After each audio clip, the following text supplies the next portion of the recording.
Mana ada orang kalau punya ijazah asli ditunjukkan itu terus jadi chaos. Nggak akan ada itu. Itu logika Sri Mulat. Harus dibuktikan dulu bahwa ijazah itu asli. Baru orang yang mengatakan ijazah palsu itu dianggap fitnah. Sementara sampai hari ini belum ada satupun putusan pengadilan yang menyatakan ijazah saudara Joko Widodo itu asli. Mengatakan selain dia itu atau beliau itu bukan dosen pembimbing skripsi dan bukan dosen pembimbing akademik, beliau itu usianya kalau untuk membimbing itu harus yang di atas 50 tahun. Berhasil mewawancari Pak Kasmujo dan ada dua substansi penting keterangan dari Pak Kasmujo. Saya baru 3B sudah bisa bimbing. Bapak saat itu berarti bukan pembimbing skripsi? Jelas, bukan pembimbing akademik? Bukan. Pak polisi, ada yang kemalingan nih. Bukan, mana ada. Orang kalau punya ijazah asli dan ditunjukkan itu jadi chaos. Nggak akan ada itu. Itu logika Sri Mulat.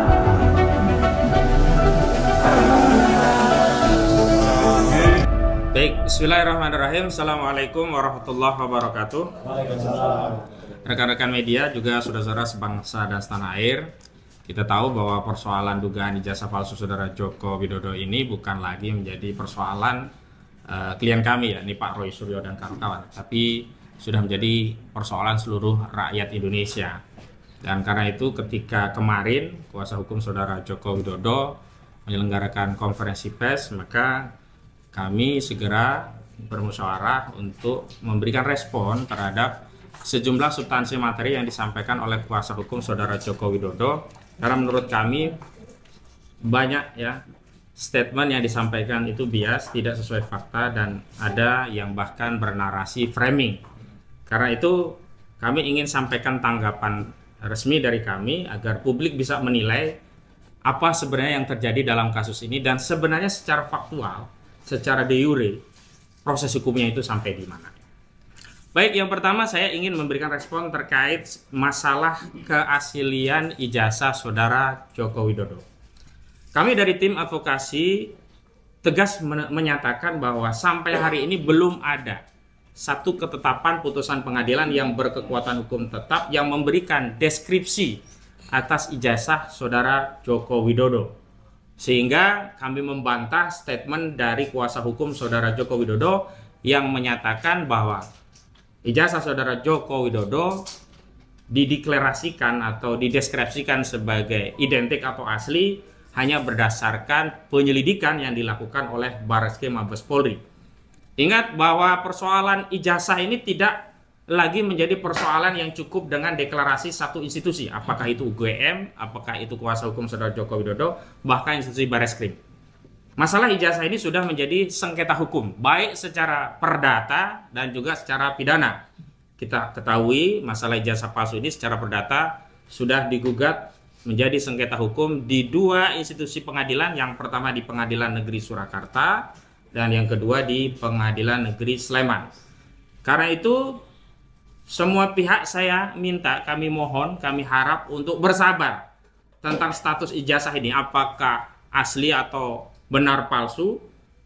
Karena apa? Karena sebelum ada putusan pengadilan berkekuatan hukum tetap, maka status quo-nya ijazah ini dalam sengketa hukum. Jadi tidak bisa dideklarasikan sebagai asli hanya berdasarkan hasil penyelidikan Barreskrim. Apalagi apa yang dilakukan oleh Barreskrim itu hanya sekian persen saja dari keseluruhan proses penegakan hukum pidana. Karena penyelidikan itu hanya beberapa persen dari proses yang lainnya. Ada penyidikan, ada dakwaan, ada pembuktian, ada penuntutan, ada pembuktian di tingkat peradilan pertama, ada vonis judek faksi tingkat pertama, ada vonis judek faksi tingkat kedua, ada vonis judek juris di tingkat kasasi Mahkamah Agung. Nah, baru setelah ada putusan kasasi yang berkekuatan hukum tetap, maka baru bisa kita simpulkan deskripsi ijazah itu seperti apa. Yang kedua, kami terus terang sangat menyayangkan. Kenapa? Karena ada satu analisa hukum tapi dibangun berdasarkan asumsi, bahkan berdasarkan ilusi, kalau tidak bisa dikatakan halusinasi. Apa itu? Ya, ini statement kuasa hukum saudara Joko Widodo yang menyatakan akan terjadi chaos kalau ijazah itu ditunjukkan. Dalihnya adalah nanti setiap orang, ya pejabat, DPR dan sebagainya akan dituntut untuk menunjukkan ijazahnya sehingga ini akan menjadi chaos. Kami jawab dengan data dan fakta bahwa pertama, batasan sengketa hukum ini adalah khusus dan terbatas hanya pada ijazah saudara Joko Widodo. Tidak ada urusannya dengan ijazah pejabat lainnya, anggota DPR dan selainnya. Sehingga kita berharap bahwa penyelesaian persoalan ini harus dibatasi dan spesifik hanya pada ijazah saudara Joko Widodo. Jangan membangun narasi ilusi bahwa seolah-olah akan ada anggota DPR yang dituntut untuk menunjukkan ijazahnya dan yang lainnya. Itu semuanya hanya ilusi, bahkan bisa kita tegaskan sebagai halusinasi. Padahal statement hukum itu tidak boleh dibangun berdasarkan asumsi apalagi halusinasi. Statement hukum harus ya dibangun berdasarkan fakta hukum dan norma hukum. Norma hukumnya apa? Aturannya apa? Asas-asas hukumnya apa? Kemudian fakta hukumnya apa? Fakta hukumnya hari ini yang dipersoalkan hanyalah masalah ijazah saudara Joko Widodo. Dan apa yang terjadi jika ijazah itu ditunjukkan? Ya ijazah itu akan dianggap ada oleh publik bahwa Jokowi memiliki ijazah itu. Tapi kalau tidak pernah ditunjukkan, seluruh klaim itu menjadi tidak bernilai. Baik klaim dari sejumlah wartawan yang katanya melihat tapi tidak boleh difoto, klaim dari UGM, klaim dari kuasa hukum yang berulang kali sudah melihat, bahkan meraba, menerawang dan menyimpulkan katanya asli begitu. Itu semuanya tidak bernilai. Jadi kita sama-sama tunggu proses ini dengan baik sampai ada putusan yang final yang menjelaskan deskripsi ijazah itu seperti apa. Dan kami tegaskan bahwa bagaimana kalau ijazah ini nantinya terbukti palsu begitu, itu juga tidak akan ada chaos begitu loh. Karena pertanggungjawaban hukumnya hanya pada orang-orang yang terlibat pada ijazah itu saja, dalam hal ini ijazah saudara Joko Widodo. Jadi setiap rakyat, setiap kita yang tidak terlibat dalam kejahatan pemalsuan dokumen, dalam ini dokumen ijazah palsu, tidak perlu khawatir, tidak akan ada chaos. Justru yang kami lihat dari perkembangan kasus ini adalah semakin lama proses menunjukkan ijazah itu diulur-ulur, justru terjadi perdebatan publik bahkan pembelahan.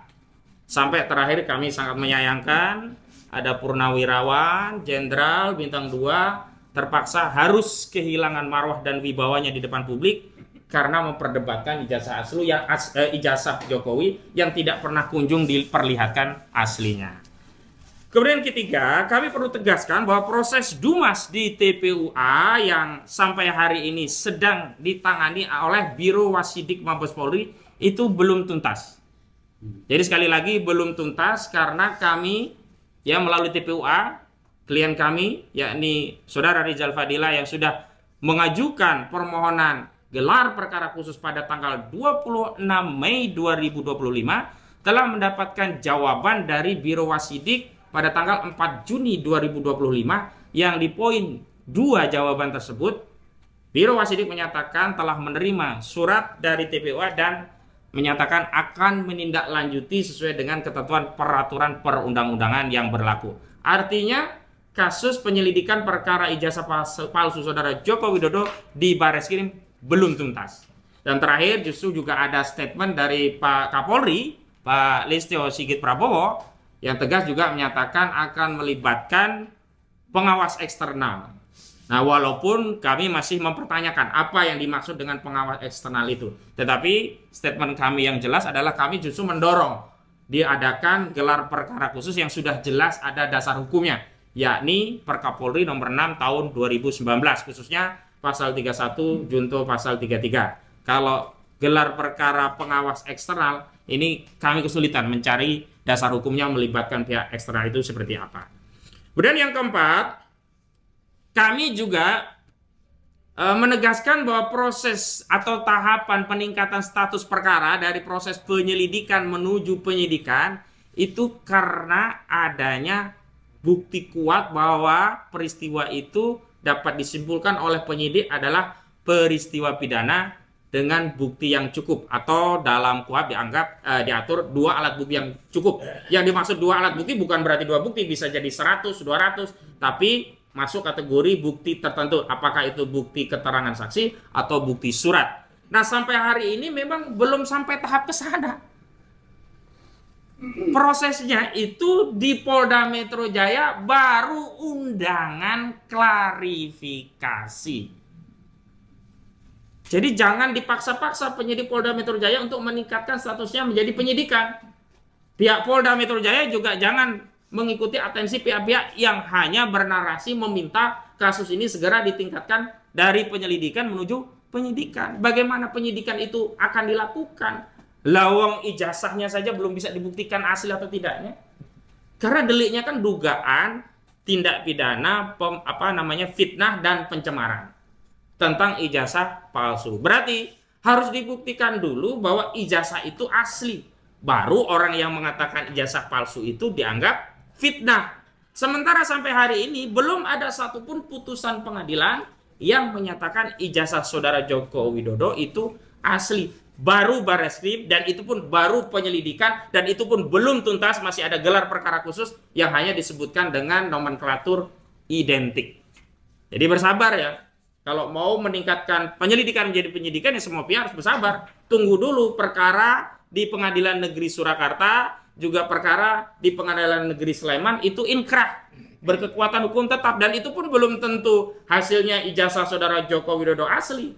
Kalau ternyata hasil di Pengadilan Perdata ditetapkan bahwa saudara ijazah saudara Joko Widodo justru ditetapkan oleh pengadilan tidak identik, tidak asli, tidak sah, maka tidak relevan lagi Polda Metro Jaya melanjutkan perkara.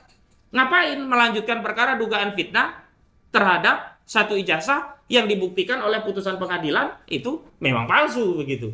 Jadi semua kami harap untuk bersabar, masyarakat bersabar, termasuk seluruh pihak-pihak yang terlibat dalam perkara ini bersabar. Kemudian yang kelima, saya ingin tegaskan bahwa perdebatan publik soal kasus ijazah palsu saudara Joko Widodo itu adalah perdebatan yang sah, legal, dan konstitusional. Termasuk polling-polling yang dilakukan oleh sejumlah elemen civil society terkait pilihan pendapat mereka atau publik terhadap ijazah ini, apakah lebih percaya ijazah tersebut asli atau palsu, itu juga satu pendapat yang sah, legal, dan konstitusional. Kami terus terang menegaskan, sangat menyayangkan, bahkan menolak keras pihak-pihak yang mencoba membangun narasi kalau ikut berdiskusi, ya, berpendapat tentang ijazah palsu ini seolah-olah adalah sebuah tindakan kejahatan. Lalu ditakut-takuti nanti akan banyak tersangka. Lalu ditakut-takuti itu masuk kategori provokasi. Lalu ditakut-takuti nanti akan ada penyelidikan. Janganlah seperti itu. Satu kasus saja belum kelar. Kita ini negara hukum, maka harus kedepankan asas dan prosedur hukum. Asas hukum yang harus kita hormati adalah asas presumption of innocence. Asas praduga tidak bersalah. Jadi tidak boleh mendakwa masyarakat yang berdiskusi seolah-olah langsung itu bersalah, dianggap provokasi, lalu ditakut-takuti nanti akan banyak tersangka dan seterusnya. Ini terus terang tidak mendidik, tidak mencerdaskan, bahkan ini membodoh-bodohi rakyat. Kemudian yang terakhir saya ingin sampaikan update ya, temuan-temuan yang justru menambah keyakinan publik bahwa ijazah saudara Joko Widodo ini bermasalah. Yang pertama adalah temuan dari prinsipal kami, Pak Rismond Sianipar, yang sampai hari ini masih ada di Jawa Tengah dan Yogyakarta. Masih bergerilya. Masih di Yogyakarta. Berhasil mewawancari Pak Kasmujo dan ada dua substansi penting keterangan dari Pak Kasmujo. Jadi Pak Kasmujo ini dulu punya warung, ya kan? Ini dia Selokan Mataram. Ini dekat kos saya dulu waktu di Jogja. Kos, nah inilah Selokan Mataram nih. Karena sekitar setengah kilo dari sini sebenarnya kos saya dulu waktu kuliah di Elektro GM 94 ya. Tapi saya agak masuk dalam, ini pinggir Selokan Mataram. Nah inilah warungnya Ibu Kasmujo. Sekarang tutup. Nah ini dari sisi Selokan Mataram. Ya, cuma setengah kilo atau 1 kilo dari Rumah Sakit Sarjito. Ini dulu warungnya Bu Kasmujo. Nah ini. Tetapi tetangganya ada loh sini. Warung juga Oh, Pak Kasmujo, Pak. Permisi, Pak. Iya, Pak. Bentar, Pak ya. Kenalkan, Pak, saya Rismon Sianipar, Pak. Rismon Sianipar, Pak. Oh iya, Pak. Sehat-sehat, Pak ya. Bapak, bisa kami bertamu sebentar, Pak? Tidak bisa. Oh, Karena tidak bisa. nanti semua urusan tidak boleh di rumah, tidak harus di fakultas atau di ya. Oh, jadi enggak Ketentuan. bertanya-tanya biasa-biasa saja, Ketentuan Pak? nggak bisa. Tidak Oh. ketentuan tertib. Oh, Maaf ya. sebentar aja, Pak. Anda bisa. Karena sudah diatur ya. Oh, harus ke fakultas, Pak ya? Iya. Tentang ini loh, Pak, pembimbing skripsi itu, Pak, yang Bapak yang pembimbing skripsi umurnya harus di atas 50. harus di atas 50. Bukan, Pak, yang tahun 2017 kan Bapak tampil di TV bersama Pak Jokowi. Bapak kan di situ Pak Jokowi mengatakan Pak Jokowi bolak-balik bimbingan skripsi. Bapak kan Itu yang salah. Iya, Pak. Salah itu. Iya, Pak. Bentar lah, Pak. Biar ini Saya untuk negara, Pak. Saya baru 3B sudah bisa bimbing. Bapak Dia saat itu ngomong- berarti bukan pembimbing skripsi, Jelas bukan. bukan pembimbing akademik. Bukan. Pembimbing akademik pun bukan, Pak. Oh, bentar Maaf, lah, Pak. maaf, Maaf, Pak. Maaf. Maaf, nggak bisa ya.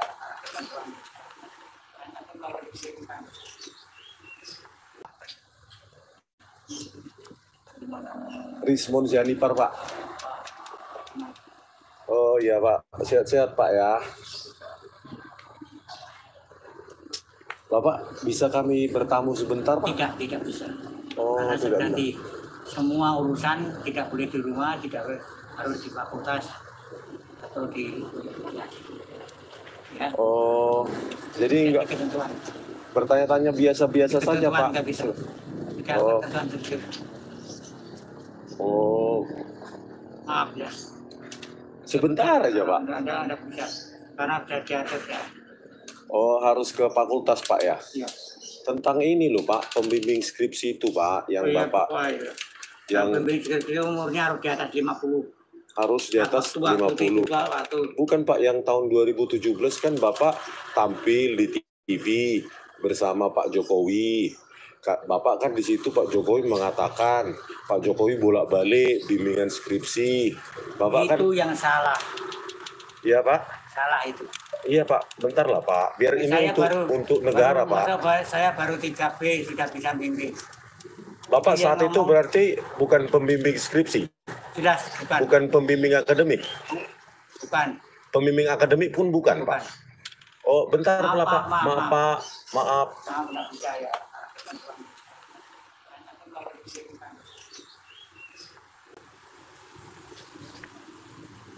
Pak Kasmujo, ini demi bangsa Indonesia loh, Pak. Maaf, Pak Kasmujo.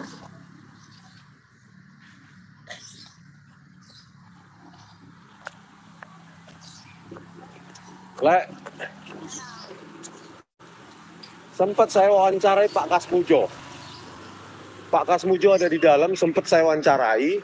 Wah, ternyata Pak Kasmujo bukan pembimbing akademik maupun pembimbing skripsi. Oh, bisa kita ketemu sebentar? Tadi sudah saya wawancara langsung ditutup. Jadi Pak Kasmujo tadi bukan pembimbing skripsi, bukan juga pembimbing akademik. Oh, tadi baru ketemu ya? Iya, ini live saya ini. Dari sana pintunya. Coba, ini kan warungnya. Ada loh, ini demi sejarah Indonesia. Iya, ini ternyata Pak Kasmujo. Sementara Pak Jokowi mengatakan pembimbing akademik. Dari sini tadi saya ketemu. Wah, tapi langsung ditutup. Ini warungnya Pak Kasmujo juga. Oh, yang sini udah tutup ya? Oke, Di situ tadi, di pintu itu tadi. di pintu ini ya. Iya.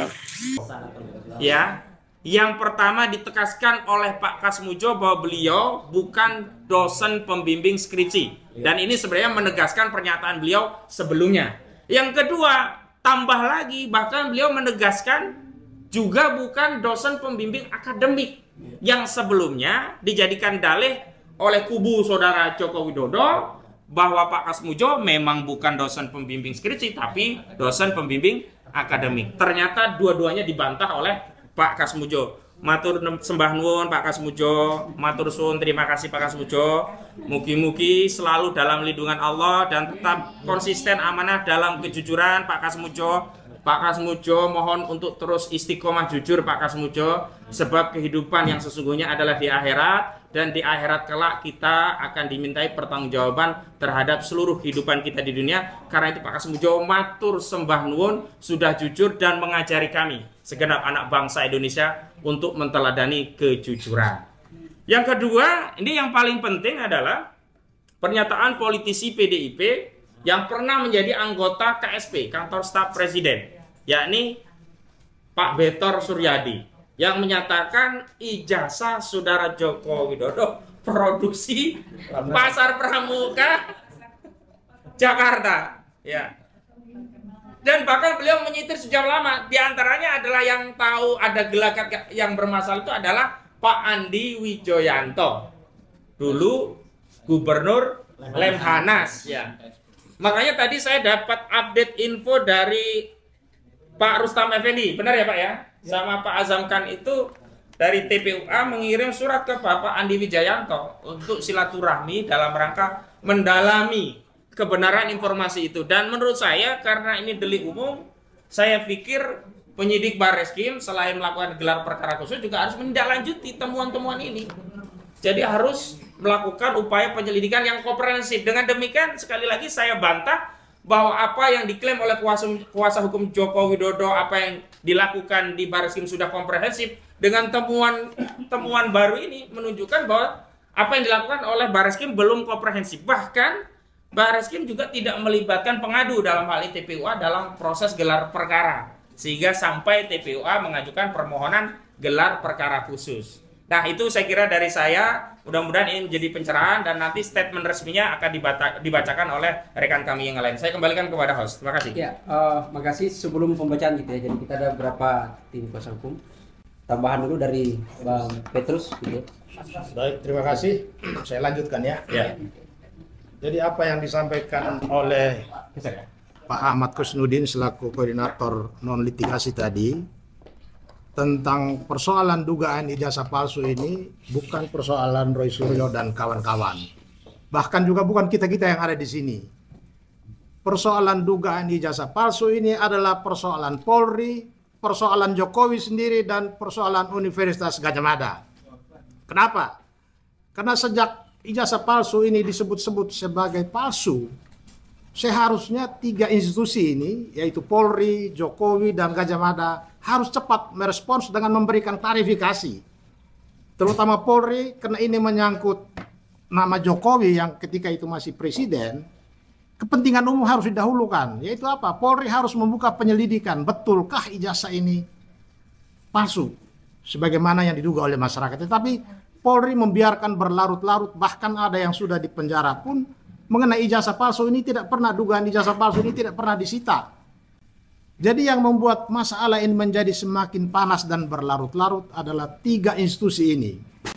Mas Roy dan kawan-kawan, karena mereka melihat masyarakat ini sudah terbelah antara pro dan kontra, yang pro ijazah benar dan yang pro ijazah palsu ini semakin lebar. Mereka dengan keahliannya itu memberikan pendapat. Ya, mereka melakukan penelitian, mereka melakukan penyelidikan karena keahliannya mereka berada pada posisi dugaan ijazah itu palsu. Mestinya merespons laporan TPUA, Polri meminta 3 orang atau 4 orang ini untuk didengar keterangannya karena mereka punya kapasitas untuk menilai. Tetapi itu pun sampai hari ini tidak dilakukan. Karena itu dalam kaitan dengan laporan pengaduan Jokowi soal pencemaran nama baik, kalau kemarin kuasa hukumnya berencana untuk meminta dinaikkan ke penyidikan, kami akan meminta supaya penyelidikan segera dihentikan. Karena apa yang dilakukan oleh Mas Roy dan kawan-kawan ini di dalam hukum pidana itu ada alasan tentang pembenaran, ya, bahwa mereka melakukan penelitian dan punya penilaian terhadap dugaan ijazah palsu ini karena melindungi kepentingan umum, yaitu kepentingan lembaga kepresidenan, kepentingan tentang pemilu, demokrasi, dan lain-lain, bahkan kepentingan untuk menjaga marwah UGM sendiri. Jadi ada alasan hukum untuk Polri menghentikan penyelidikan atas pengaduan pidana Jokowi. Saya kira itu saja yang saya tambahkan. Terima kasih. Ya, makasih teman-teman semua. Ini ada baru data Jok Mamedi gitu ya. Ada tambahan dari Assalamualaikum. Yang lain atau ada pertanyaan dulu? Kita buka pertanyaan sambil kemudian direspon. Ada pertanyaan dulu dari teman-teman? Media ada pertanyaan? Atau cukup asli? Ya, mungkin satu hal ya yang mau saya tambahkan, kan ada narasi yang disampaikan oleh kuasa hukum Saudara Joko Widodo seolah-olah Saudara Joko Widodo itu adalah korban kriminalisasi. Kami tegaskan, kalau ya ada orang yang ingin mengklaim, mengaku sebagai korban kriminalisasi gara-gara ijazah palsu Saudara Joko Widodo, yang paling berhak adalah Bambang Trimulyono dan Gus Nur. Karena keduanya terbukti sudah pernah dipenjara. Ya, divonis ada yang 4 tahun sudah keluar dan 6 tahun awalnya jadi 4 tahun. Gus Dur sudah PP keluar, sementara Bambang Tri sampai hari ini masih di penjara.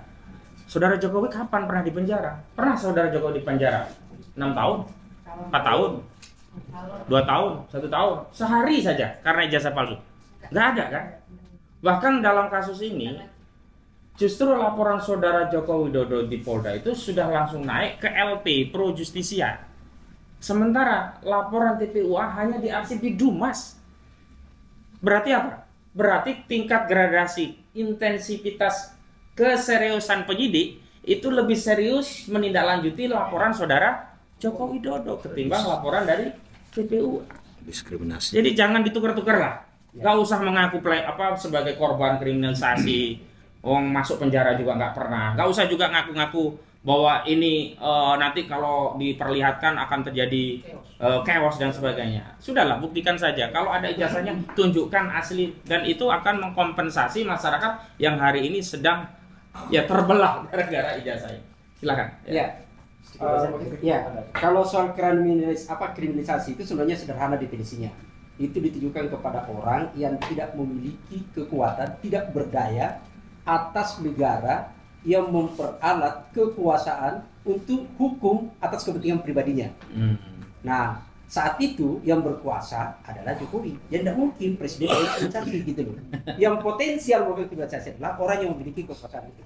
Rekan-rekan sekalian, terima kasih atas kehadirannya, dan saya selaku pribadi dan juga selaku teman-teman prinsipal bersama dengan Pak Rismon Asiolan Sianipar, Ibu Kurnia, kemudian Pak Rizal Fadilah dan kawan-kawan itu menyatakan luar biasa apresiasi dan terima kasih kepada teman-teman kuasa hukum yang sampai dengan hari ini terus membersamai kami. Saya ingin menambahkan sedikit tentang tanggapan kemarin ya dari kuasa hukum Saudara Joko Widodo. Jadi kalau saya mengistilahkan yang saya tulis hari ini logika Sri Mulat. Logika Sri Mulat itu artinya kita tertawakan saja. Ya, karena Sri Mulat itu selalu kalau mau sein belok kanan tuh sainnya kiri. Ya, kalau bilang sesuatu yang bahaya itu bahaya gitu. Jadi malah jadi tertawaan. Mana ada orang kalau punya ijazah asli ditunjukkan itu terus jadi chaos. Nggak akan ada itu logika Sri Mulat, logika yang terbalik-balik. Jadi kita tertawakan saja dan ini biarkan masyarakat yang menilai. Nah, yang terpenting saya tidak akan menambahkan pasal-pasal hukum, tetapi saya ingin tambahkan sesuatu yang sering diungkap ya. Menunjukkan ijazah itu melanggar Undang-Undang Keterbukaan Informasi pasal 17 yang dikecualikan huruf H, karena di situ ada tentang hasil akademik. Teman-teman, sekali lagi saya ulangi, saya adalah termasuk tim penyusun dalam rancangan Undang-Undang Keterbukaan Informasi Publik nomor 14 tahun 2008 yang lalu, ya. Dan pada saat undang-undang itu disahkan tanggal 30 April tahun 2008 dan kemudian berlaku 2 tahun sesudahnya, saya menjadi anggota Komisi 1 DPR yang ikut mensahkan itu bersama pemerintah. Jadi clear betul kita artinya. Jangan sepotong-sepotong baca pasal. Karena di pasal 18, ini belum pernah diungkap. Di pasal 18, ya di Undang-Undang Keterbukaan Informasi Publik ayat 2, itu berbunyi, tidak termasuk informasi yang dikecualikan, sebagaimana dimaksud dalam pasal 17 huruf G dan huruf H, antara lain apabila, pada ayat 2, pengungkapan berkaitan dengan posisi seseorang dalam jabatan-jabatan publik. Clear banget.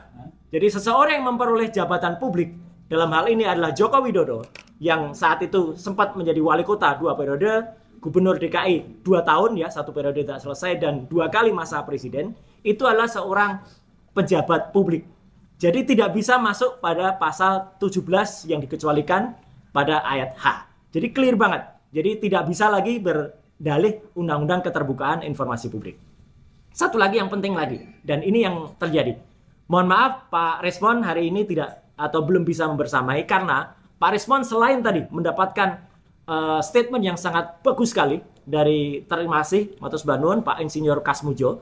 Pak Kasmujo sendiri dalam keterbatasannya, kemarin waktunya sangat singkat ya, videonya sudah banyak beredar, mengatakan selain dia itu atau beliau itu bukan dosen pembimbing skripsi dan bukan dosen pembimbing akademik, beliau itu usianya kalau untuk membimbing itu harus yang di atas 50 tahun. Dan beliau mengatakan waktu itu masih asdos, masih asisten dosen. Gelarnya juga masih Bachelor Science atau BSc. Ini dulu warungnya Bu Kasmujo. Nah ini. Tetapi tetangganya ada loh sini. Warung juga. Oh Pak Kasmujo Pak. Permisi Pak. Iya Pak. Bentar Pak ya. Kenalkan Pak, saya Rismond Sianipar Pak. Rismond Sianipar Pak.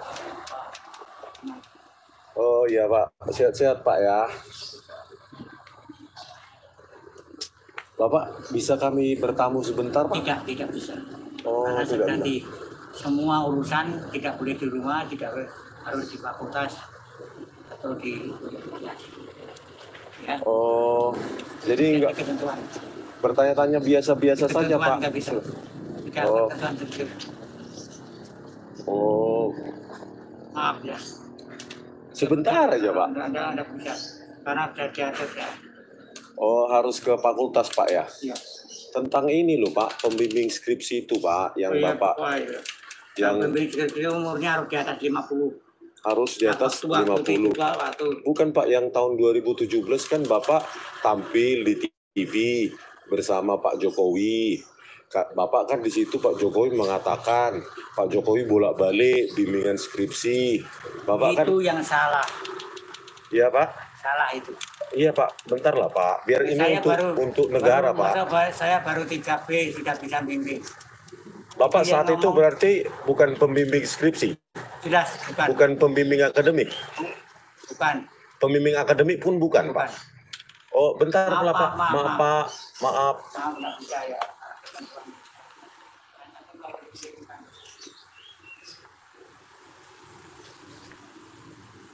Pak Kasmujo, ini demi bangsa Indonesia loh Pak. Maaf Pak Kasmujo.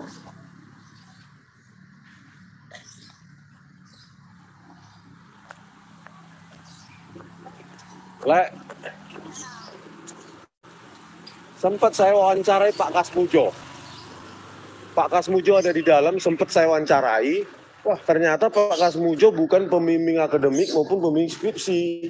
Oh, bisa kita ketemu sebentar? Tadi sudah saya wawancara langsung ditutup. Jadi Pak Kasmujo tadi bukan pembimbing skripsi, bukan juga pembimbing akademik.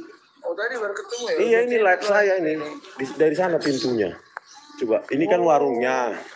Ada loh, ini demi sejarah Indonesia. Iya, ini ternyata Pak Kasmujo. Sementara Pak Jokowi mengatakan pembimbing akademik. Dari sini tadi saya ketemu. Wah, tapi langsung ditutup. Ini warungnya Pak Kasmujo juga. Oh, yang sini udah tutup ya?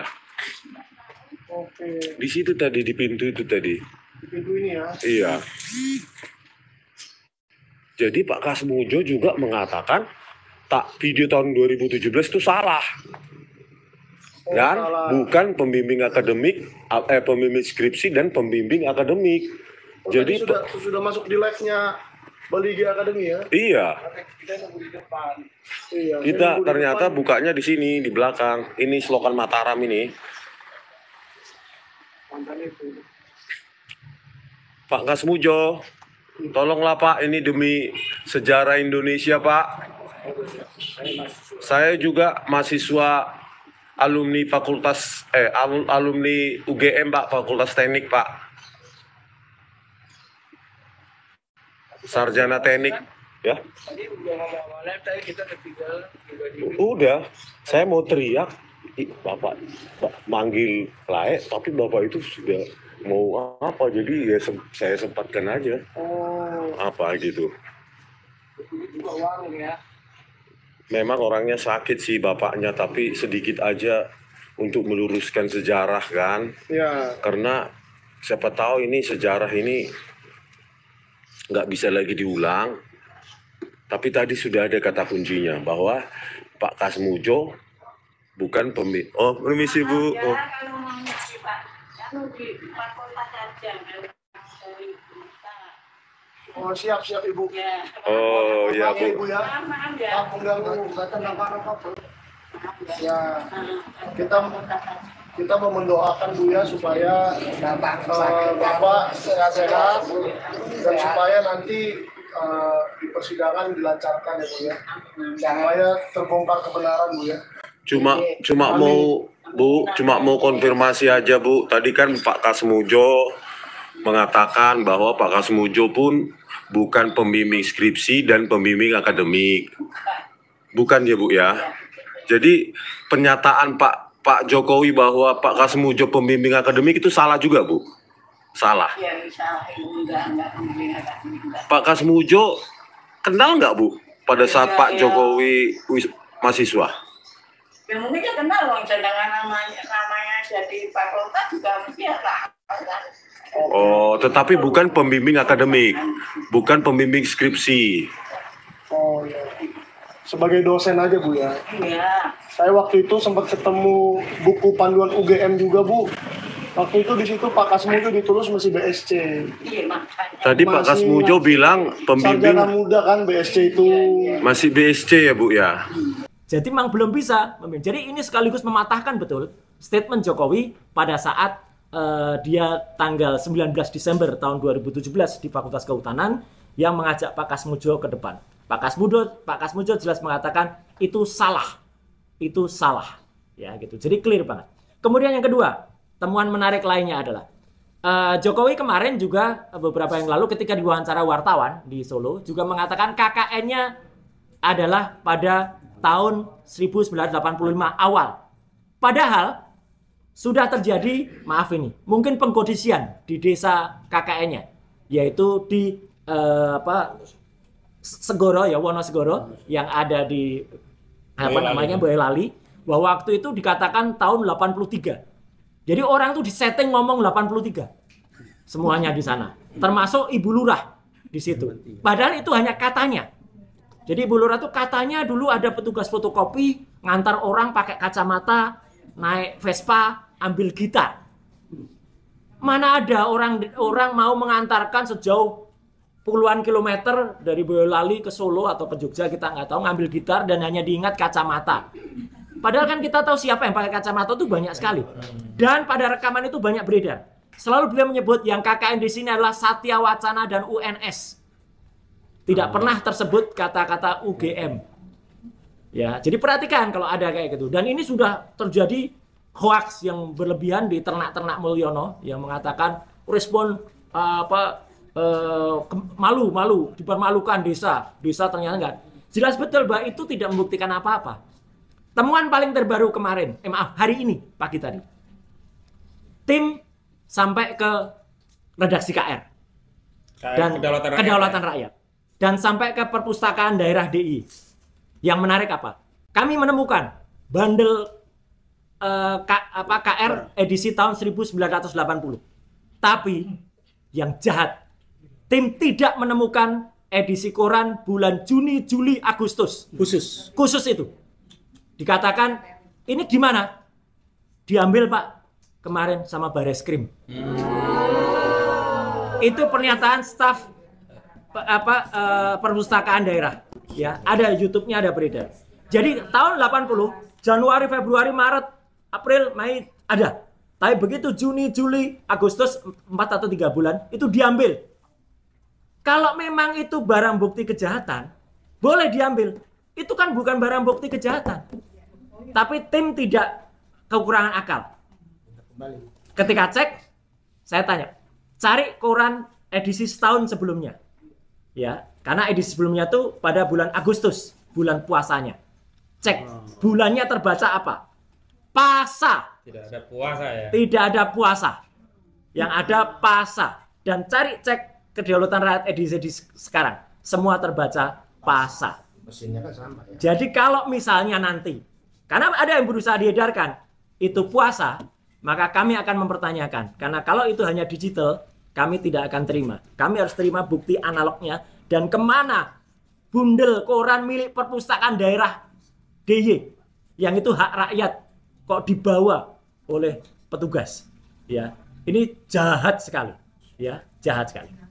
Saya kira itu dulu, ya, karena akan ada rencana pertemuan besok sama lusa untuk seorang misteri guest yang sangat bagus oleh tim di daerah DIY, yang itu nanti akan saya kejutan bahas lagi lah nanti. Kejutan lagi.